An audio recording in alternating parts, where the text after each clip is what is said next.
ನಿಮ್ಮ ಬೇಡಿಕೆಗೆ ಸಂಬಂಧಪಟ್ಟಂತೆ ಸುಮಾರು 3-4 ತಿಂಗಳ ಹಿಂದೆ ಒಮ್ಮೆ ನನ್ನ ಕಚೇರಿಯಲ್ಲಿ ಸುದೀರ್ಘವಾಗಿ ಚರ್ಚೆ ಆಗಿತ್ತು. ನೀವೇ ಎಲ್ಲ ನಿಮ್ಮ ರಿಪ್ರೆಸೆಂಟೇಟಿವ್ಸ್ ಒಂದಿಗೆ ಬಂದಿದ್ರು. ಮೊನ್ನೆ ನನಗೆ ಗೊತ್ತಾಯಿತು ನೀವೆಲ್ಲ ಬರ್ತಾ ಇದ್ದೀರಿ. ಸೊ ನನಗೆ 22ನೇ ತಾರೀಕು ಬರಬೇಕಂತ ಒಂದು ಮೀಟಿಂಗ್ಗೆ ಟೈಮ್ ಕೇಳಿದರು. ನಾನು ಹೇಳಿದ್ದೇನೆ 22ನೇ ತಾರೀಕು ನಿಮ್ಮ ಹತ್ರ ಬಂದು ನೇರ ಮಾತಾಡುವ ಮುಂಚೆ ನೀವು ಬಂದ್ಬಿಡಿ, ಟೈಮ್ ಇದ್ದರೆ. ನಾನು ಒಂದು ದಿವಸ ಮುಂಚೆನೇ ಒಂದು ಸುದೀರ್ಘವಾಗಿ ಚರ್ಚೆ ಮಾಡೋಣ ಅಂತ ಹೇಳಿದ್ದಕ್ಕೆ ಅವರು ಎಲ್ಲರೂ ನಿನ್ನೆ ಕೂಡ ಬಂದಿದ್ದರು. ಸುಮಾರು 1 ಗಂಟೆ ಚರ್ಚೆ ಆಯಿತು. ನಿಮ್ಮ ಎಲ್ಲ ಬೇಡಿಕೆಗಳ ಬಗ್ಗೆ ನಾವು ಚರ್ಚೆಯನ್ನು ಮಾಡಿದ್ದೀವಿ. ಯಾವ ಬೇಡಿಕೆಗಳನ್ನು ನಾವು ಬಗೆಹರಿಸಲಿಕ್ಕೆ ಸಾಧ್ಯವಾಗತ್ತೆ ಅದರ ಬಗ್ಗೆ ಖಂಡಿತವಾಗಿ ನಾವು ಸಂಪೂರ್ಣ ಪ್ರಯತ್ನವನ್ನು ಮಾಡ್ತೀವಿ ಅಂತ ಮಾತನ್ನು ಕೂಡ ಹೇಳಿದ್ದೇನೆ. ಎಲ್ಲ ಬೇಡಿಕೆಗಳನ್ನು ನಾವು ಸರಿಪಡಿಸ್ತೀವಿ ಅಂತ ಹೇಳೋಕ್ಕೆ ನಾನು ನಿನ್ನೆನೂ ಹೋಗಲಿಲ್ಲ, ಇವತ್ತು ಹೋಗ್ತಾ ಇಲ್ಲ.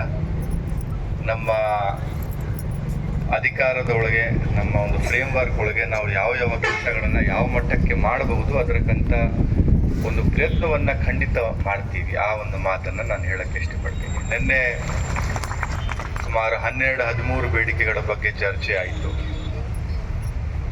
ಅವರೇ ಹೇಳಿದರು 2 ಬೇಡಿಕೆ ಆದ ನಂತರ ಅವ್ರು ಹೇಳಿದರು ಈಗ ಎಲ್ಲ ಇದು ಆದ ನಂತರ ಮತ್ತೆ ಮಾತಾಡೋಣ ಅಂತ. ನಾನೇ ಹೇಳಿದೆ ನೀವು ಬಂದಿದ್ದೀರಾ ಎಲ್ಲ, ಆಮೇಲೆ ಯಾಕೆ ಮಾತಾಡೋಣ, ಈಗಲೇ ಮಾತಾಡ್ಕೊಂಡು ಹೋಗಿ ನೀವು. ಮತ್ತೆ ನಾವು ಕೆಲವು ಬೇಡಿಕೆಗಳ ಬಗ್ಗೆ ತಮಗೆ ಈಗಾಗಲೇ ಮಾಹಿತಿ ಇದೆ.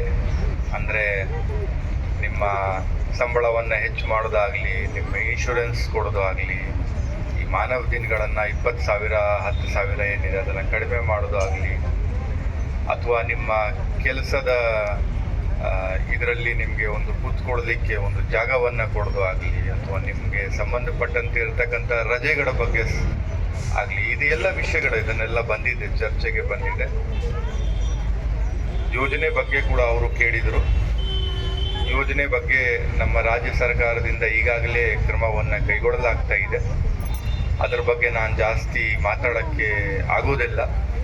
ರಾಜ್ಯ ಸರ್ಕಾರದಿಂದ ಏನು ಕ್ರಮವನ್ನು ತೆಗೆದುಕೊಳ್ಬೇಕಾಗತ್ತೆ ಅದು ರಾಜ್ಯ ಸರ್ಕಾರದ ವತಿಯಿಂದ ಆಗ್ತಾ ಇದೆ. ನಮ್ಮ ಸೀನಿಯರ್ಸ್ಗೆ, ನಮ್ಮ ಎಲ್ಲ ಸಚಿವರವರಿಗೆ, ಮುಖ್ಯಮಂತ್ರಿಯವರು ಎಲ್ಲರಿಗೂ ಇದರ ಬಗ್ಗೆ ಮಾಹಿತಿ ಇದೆ. ಅವರೆಲ್ಲರಿಗೂ ಕಾಳಜಿ ಇದೆ. ಅವರೆಲ್ಲ ಇದನ್ನು ಯಾವ ರೀತಿ ಮುಂದೋಗ್ಬೇಕಂತಕ್ಕಂಥ ಒಂದು ಚರ್ಚೆ ಕೂಡ ನಡ್ತಾ ಇದೆ. ತಮ್ಮೆಲ್ಲರಿಗೂ ಗೊತ್ತಿರೋ ಹಾಗೆ ಈಗ ಸ್ಪೆಷಲ್ ಸೆಷನ್ ಕೂಡ ಈ ಚರ್ಚೆ ಬಗ್ಗೆನೇ ಒಂದು ಕರೆಯಲಾಗಿದೆ. ಇದರ ಬಗ್ಗೆ ಸುದೀರ್ಘವಾಗಿ ಚರ್ಚೆಯನ್ನು ಆಗುತ್ತೆ. ಕೆಲವು ವಿಷಯದ ಬಗ್ಗೆ ನಿನ್ನೆ ನಮ್ಮ ಆಯುಕ್ತರವರು ಹೇಳಿದ್ದಾರೆ. 2 ಇನ್ಶೂರೆನ್ಸ್ ಬಗ್ಗೆ ಈಗಾಗಲೇ ನಾವು ನಮ್ಮ ಎಲ್ಲ ಜಿಲ್ಲಾ ಪಂಚಾಯತ್ಗಳಿಗೆ ಪತ್ರವನ್ನು ಬರೆದು ಅವರ ಕಡೆಯಿಂದ ಮಾಹಿತಿಯನ್ನು ತೆಗೆದುಕೊಂಡು ಇದರ ಬಗ್ಗೆ ಕ್ರಮವನ್ನು ತೆಗೆದುಕೊಳ್ತೀವಿ. ಈ ಸಂಬಂಧಪಟ್ಟಂತೆ ನಾನು ತಮಗೆ ಸಹ ಒಂದು ರಿಕ್ವೆಸ್ಟ್ ಮಾಡಿದ್ದೇನೆ. ತಾವು ಕೂಡ ಅವರೆಲ್ಲರಿಗೂ ಹೇಳಿಬಿಟ್ಟು ಮಾಹಿತಿಯನ್ನು ಇಲ್ಲಿ ಬೇಗನೆ ಕಳಿಸ್ಕೊಡೋದಕ್ಕೆ ಸ್ವಲ್ಪ ತಮ್ಮಿಂದ ಸಹ ಪ್ರಯತ್ನ ಆಗಬೇಕಂತಕ್ಕಂಥ ಮಾತು ನಿನ್ನೆ ಕೂಡ ಹೇಳಿದ್ದೇನೆ, ಇವತ್ತು ಕೂಡ ಹೇಳ್ತಾ ಇದ್ದೇನೆ.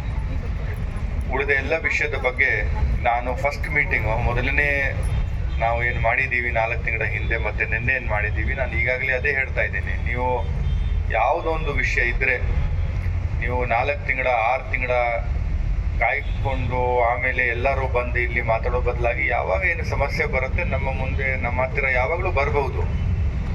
ಯಾವ ಸಮಸ್ಯೆ ಇದ್ರೆ ಇದಕ್ಕೆ ನನ್ನ ಆಫೀಸ್ ಇದೆ, ನನ್ನ ಕಚೇರಿಯಲ್ಲಿ ನಾನು ಇರ್ತೀನಿ, ನಮ್ಮ ಆಯುಕ್ತರವರು ಇರ್ತಾರೆ, ನಮ್ಮ ಅಧಿಕಾರಿಗಳು ಇರ್ತಾರೆ. ನಿಮ್ಮ ಜಿಲ್ಲಾ ಮಟ್ಟದಲ್ಲಿ ಯಾವುದೊಂದು ಸಮಸ್ಯೆ ನಿಮ್ಮ ಕೆಲಸದ ಜಾಗದಲ್ಲಿ ಒಂದು ಸ್ಪೆಸಿಫಿಕ್ ಒಂದು ಹೇಳಿದರು ಅಲ್ಲ, ನಾನು ಸ್ಪೆಸಿಫಿಕ್ ಅದು ಹೇಳಲ್ಲ, ಎಲ್ಲಿ ಬರ್ತಿದ್ದೀವಿ